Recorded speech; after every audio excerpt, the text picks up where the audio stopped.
Viral di media sosial video aksi seorang warga hajar petugas PLN gegara tak terima meteran listrik miliknya dicabut. Polisi berhasil mengamankan pelaku penganiayaan berinisial AFS. Kasat Reskrim Polres Bantul AKP Arkie Nevada menjelaskan, pemuda 19 tahun itu ditangkap pada Sabtu, tanggal 5 Februari tahun 2022.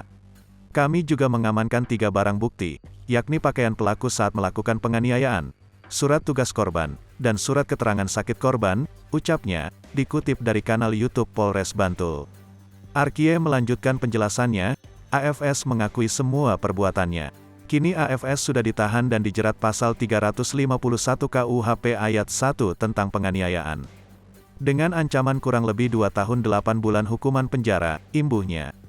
AFS di Mapolres Bantul mengakui jika itu memang dirinya.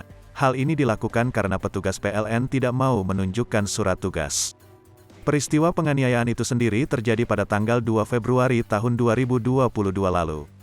Dia mengakui jika ada tunggakan, tetapi dirinya belum melihat adanya sudah peringatan.